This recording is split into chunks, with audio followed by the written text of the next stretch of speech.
নমস্কার বন্ধুরা, এই মুহূর্তে তোমাদের সকলের জন্য একটি বিরাট ঘোষণা। 2024 সালে ট্যাব কেনার জন্য 10,000 টাকা দেওয়ার ঘোষণা এবার প্রত্যাহার করা হলো।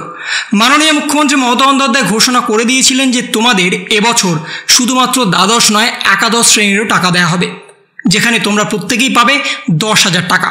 কিন্তু সেই 10,000 টাকার সিদ্ধান্ত ঠিক একদিন আগে অর্থাৎ শিক্ষক দিবসের দিনেই সেই 10,000 টাকা দেবেন বলেছিলেন আমাদের রাজ্যের মাননীয় মুখ্যমন্ত্রী মমতা বন্দ্যোপাধ্যায়। কিন্তু এবার সেই টাকা না দেওয়ার ঘোষণা হয়ে গেল।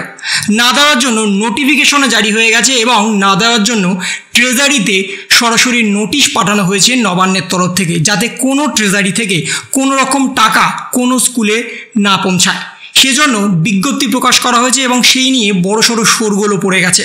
কারণ 2024 সালে এই প্রথমবার একাদশ শ্রেণীতে টাকা দেওয়ার সিদ্ধান্ত নিয়েছিলেন মাননীয় মুখ্যমন্ত্রী মমতা বন্দ্যোপাধ্যায়। তাহলে কী কারণে প্রত্যাহার করা হলো, কেন প্রত্যাহার করা হলো এবং যদি দেওয়া হয় তাহলে কবে দেওয়া হবে, ঠিক কত তারিখে দেওয়া হবে এবং কাদের কাদের দেওয়া হবে? শুধুমাত্র 2024 সালের জন্যই কি টাকাটা বন্ধ করে দেওয়া হলো, নাকি আগামী সমস্ত ক্লাসের জন্যই বা সমস্ত বছরের জন্যই তোমাদের এই টাকা প্রত্যাহার করে নিয়েছে রাজ্য সরকার?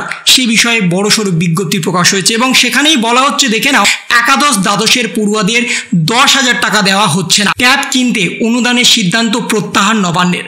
শুধুমাত্র দ্বাদশ শ্রেণী নয়, এবছর একাদশ শ্রেণী পড়ুয়াদেরও ট্যাব কিনতে 10,000 টাকার সিদ্ধান্ত নিয়েছিল এবং সে ব্যাপারে নবান্ন তরফ থেকে নোটিশও পেশ করা হয়েছিল। রাজ্যে সব ট্রেজারিতে টাকা পাঠানো হয়েছিল এবং সেই টাকা পাঠানোর কাজ ইতিমধ্যেই সেরে ফেলেছিল শিক্ষা দপ্তর।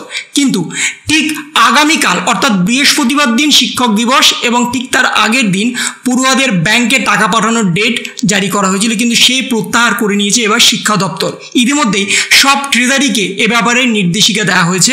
তবে কেন সিদ্ধান্ত বদল হয়েছে তা স্পষ্টত কোনো বিজ্ঞপ্তি প্রকাশ করা হয়নি, শুধু জানানো হয়েছে প্রশাসনিক কারণে এই সিদ্ধান্ত। তবে আগামী দিনে সেই টাকা দেয়া হবে কিনা বা দিলে কবে, সেই ব্যাপারে এখনো পর্যন্ত কোনো রকম মুখ খোলেননি রাজ্য সরকার। এবং ইতিমধ্যেই তোমরা জানো যে রাজ্যের দুর্গা ভাণ্ডারের জন্য যে টাকা দেওয়া হতো, সে টাকা নিয়েও কিন্তু এখন দোলাচল চলছে। 2024 সালে 23শে জুলাই নেতাজি ইন্ডোর স্টেডিয়ামে পুজো উদ্বোধনের বৃদ্ধির টাকা ঘোষণা করেছিলেন মাননীয় মুখ্যমন্ত্রী মমতা বন্দ্যোপাধ্যায়। দিন দশেক আগেই পূজা কমিটিগুলির জন্য দুর্গাপুজোর অনুদানের চূড়ান্ত প্রশাসনিক প্রস্তুতির ছাড়পত্র দিয়েছিল নবান্ন। 45,000-এর বেশি ক্লাবের জন্য বরাদ্দ করা হয়েছিল 385 কোটি টাকা। জেলা প্রশাসনিক সূত্রের দাবি, অন্তত 5ই সেপ্টেম্বর সেই টাকা ছাড়া হচ্ছে না এবং সেই বিষয়ে এখন দোলাচল চলছে। অর্থাৎ শিক্ষক দিবসের দিনে তোমাদের যে টাকা দেওয়ার ঘোষণা করা হয়েছিল ট্যাব কেনার জন্য একাদশ এবং দ্বাদশ শ্রেণীর, সেই টাকা যেমন দেওয়া হচ্ছে না, দুর্গাপুজোর জন্য যে টাকা ছাড় দেওয়া হয়েছিল সেই টাকাও কিন্তু এবারে বন্ধ হতে যাওয়ার একটা প্রস্তুতি কিন্তু চলছে। কিন্তু সে ব্যাপারে কি কারণ সেটা কিন্তু এখনও স্পষ্টত জানায়নি নবান্নের তরফ থেকে। শুধুমাত্র একটাই বক্তব্য জানিয়েছে, প্রশাসনিক কারণে।